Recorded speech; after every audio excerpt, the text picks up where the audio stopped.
Welcome to WEFM's 3 p.m. News. I am your presenter, Jessica Klein. First on the local scene. St. Vincent and the Grenadines have become one of the top spring break destinations for 2024. This rise in popularity follows the U.S. government's advisory for citizens to reconsider traveling to Jamaica and the Bahamas, both of which are traditionally popular spring break locations. It's worth noting that St. Vincent has a level 1 travel advisory, so travelers only need to exercise a normal level of caution when visiting. Other countries considered safe for a spring break visit include Antigua and Barbuda, Aruba, Barbados, in the British Virgin Islands, Tortola, Anegada, Virgin Gorda, and Von Jos Van Dyke, on the Cayman Islands, Grand Cayman, Cayman Brac, Little Cayman, Caracol, Dominica, Grenada, St. Kitts and Nevis, St. Lucia, St. Martin, and in the United States Virgin Islands, St. Croix, St. John, and St. Thomas. Spring break can be traced back to the early 1930s when the Colgate College spring team started traveling to Fort Lauderdale for training. Following soon after were swimming competitions that attracted participants from all over the country. By the 1950s, college students from every corner of the United States were heading south to spend their summer vacations near the shore. Prime Minister to St. Vincent and the Grenadines, Dr. Ralph Gonsalves, recently visited the $620 million port modernization project, accompanied by Benava Brown, Minister of Urban Development, and participants from the Women in Construction project, which was initiated by Aecon, the construction company overseeing the project.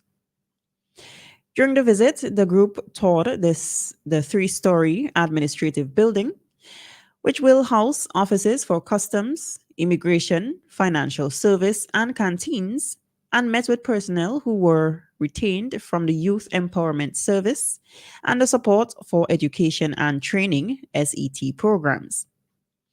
Aecon's Women in Construction project encourages young women in secondary schools, students at technical and vocational centers, and graduates of the St. Vincent and the Grenadines Community College to pursue careers in construction while offering internships to them. The port modernization project is anticipated to be completed by May 2025, and it is the second largest capital project in the country's history. Still on the local scene, on February 4th, 2024, 53 young members of the 6 police youth clubs in mainland St. Vincent hosted their first affecting them.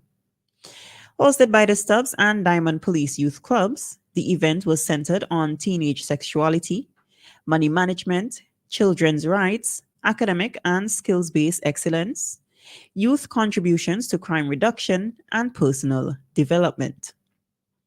The symposium was held at the Hospitality Management and Tourism Institute in Diamond under the theme, Investing in Our Youths Today for a Safer Tomorrow. The symposium had 3 primary objectives: providing a secure environment for youths to share experiences, network with peers, and gain support; equipping youths with new skills, tools, and knowledge to make positive decisions and foster positive behavioral change, as well as encouraging participants in challenging situations to promote engagement, learning, and personal growth. The day started with an opening ceremony where notable figures such as the parliamentary representative of South Windward and Minister of the Public Service, Frederick Stephenson, delivered remarks. The symposium was sponsored by the St. Vincent Building and Loan Association, National Properties Limited, and the Government Employees Cooperative Credit Union GECO, with support from the Government Printery, His Majesty's Prison, the Royal St. Vincent and the Grenadines Police Force, the St. Vincent and the Grenadines Community College, and the Ministry of National Mobilization and Youth. Coordinator Yolanda London expressed her gratitude to the sponsors and confirmed the symposium's success.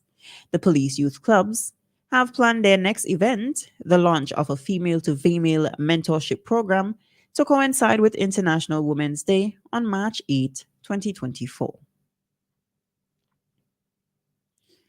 On the regional scene, the Probation Department and Barbados Prison Service are collaborating to implement electronic monitoring tags for criminal offenders and a parole system for eligible inmates to be released early.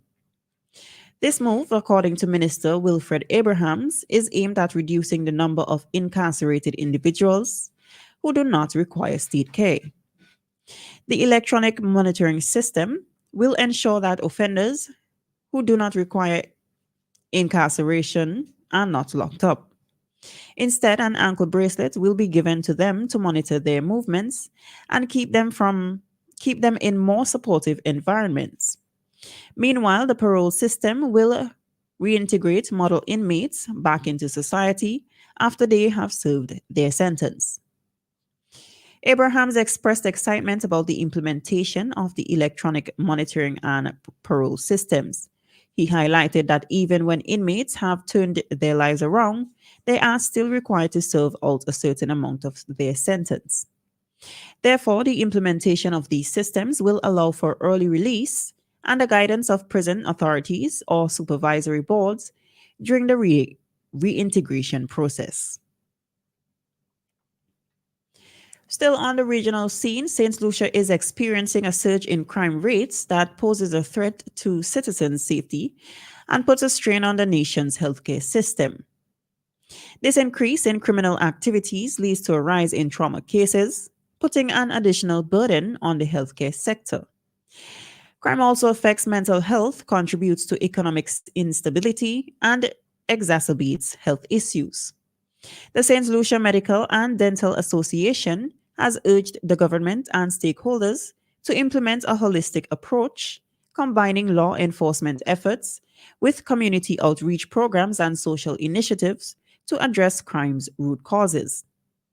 Addressing these challenges, according to the association, is essential for promoting public health and creating safer, healthier societies.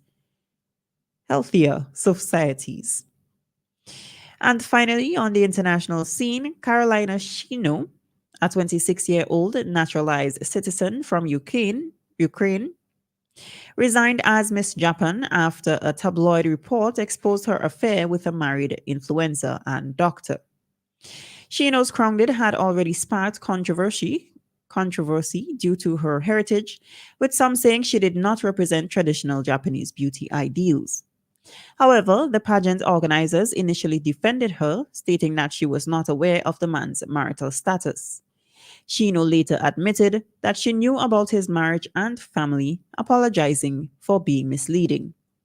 In response, the Miss Japan Association accepted her resignation and issued a statement saying the title would remain vacant for the rest of the year. This has been WEFM's 3 p.m. news. I have been your presenter, Jessica Klein. Join us again at 5:30 p.m. for WEFM's evening news, and we thank you for listening.